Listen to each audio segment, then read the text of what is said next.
There's no conceivable kind of like scenario which would have been plausible to say why I was this Chinese kid being brought up by white folks. And it was a thing that was used as a negative more so than a positive.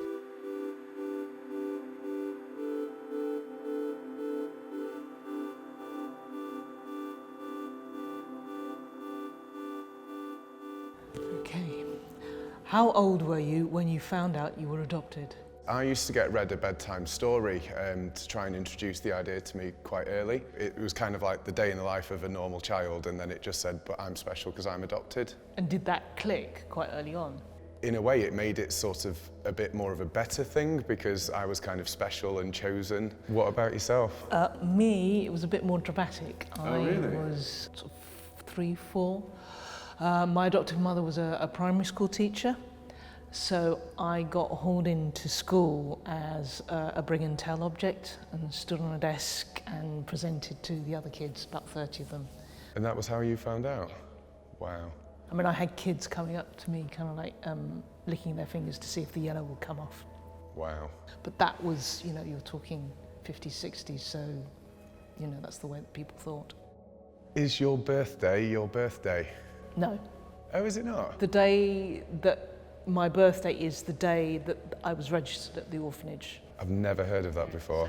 Never heard of that before. What about you? Yeah, my birthday is my birthday. What is your relationship to your biological parents? So I have actually traced them and it's fantastic. Birth mother, my aunties, my half-brothers, there's 3 of them. We've all got absolutely brilliant relationships now. So if anything, I kind of wished I'd done the whole tracing process a little sooner.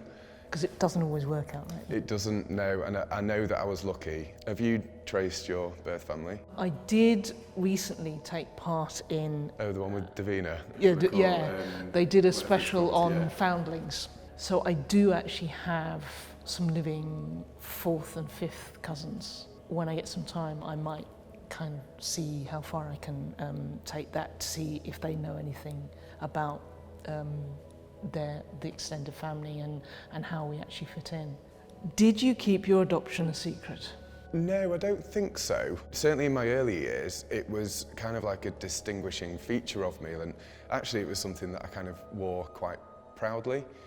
It was only really when I was in my teenage years when sort of I was trying to unpick it and kind of understand and filter out some of the anxieties around, I suppose as an adopted person, quite often you can feel unwanted, unloved, and you know, that kind of element. I couldn't really hide it, so I mean, it was something that was always there because I wasn't white, and there's no conceivable kind of like scenario which would have been plausible to say why I was this Chinese kid being brought up by white folks. Kind of taken out of my hands, and it was a thing that was used as a negative then more so than a positive. How has adoption affected your love life? I think in the early days it did affect my ability to be trustful in relationships. So I always used to get obsessed with the term unconditional love. I do think that I have certainly earlier in life struggled to connect with people, and I think it all boils down to this idea that in some way I was excluded from the normal notion of love, and yet I've got to where I am now and I've realised that that was all just silly and self-imposed. What I would say, which some people might say is controversial, I think you did experience unconditional love from your birth mother because she did what she did, and that's incredibly hard. I cannot even begin to imagine the circumstances that would drive a mother to, as for like me, to abandon me somewhere in a place where she knew that I would be picked up. It's called abandoned in order to be found, that's what they called it. Yeah. Similarly with your mother, knowing that she wanted you to have a life. And if you flip that and say your mother could have been selfish and she could have held on to you, and that could have taken you down a completely different route. The same with my birth mother could have been selfish.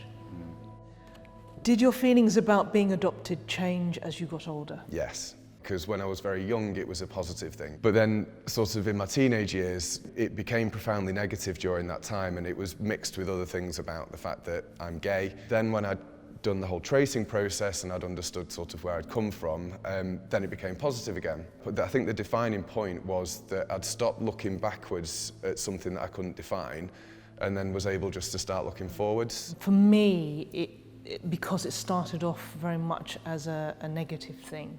I mean, they never once actually sat me down and had the conversation, do you realise you were adopted?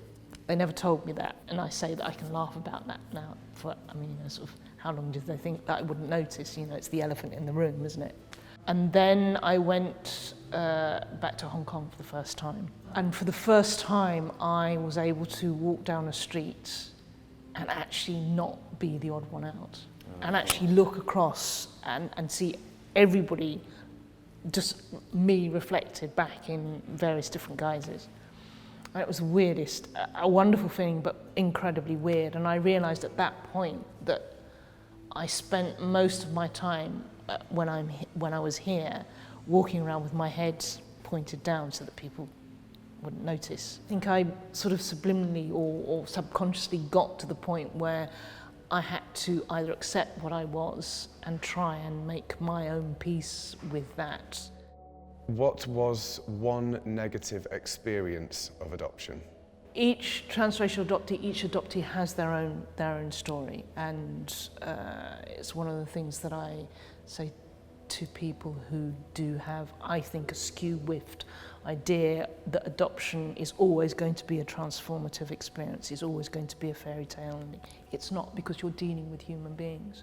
The most negative thing about the adoption when I was adopted was the prescriptive idea that, sort of it's a clean break. You don't acknowledge what's happened to the child, the world that child may have come from. The only way that you can deal with it is by basically cutting all links, which is complete nonsense. I think for me it was quite a large amount of time where I was left just to kind of make up my own story instead of actually just being reassured. And I know from my work with adoption agencies now that there is a lot more support. Would you adopt? Yes, absolutely yes. Would I adopt? No, I wouldn't. From my point of view is that I would want to have adopted somebody that was of East Asian heritage. So it would have meant me going back to mainland China. That having been done to me, and I didn't particularly like it, the challenges that created for me, I wouldn't necessarily want to give those to another child. What would have been quite nice when I was growing up, and I had my brother who was also adopted as well, but it would have been quite nice to have had a little more adult understanding to help to coach me through that journey. I can't wait to do that. I really genuinely can't wait to do that. Yeah. Thank you very much. Lovely to meet you. Lovely to Thank meet you. you. And you.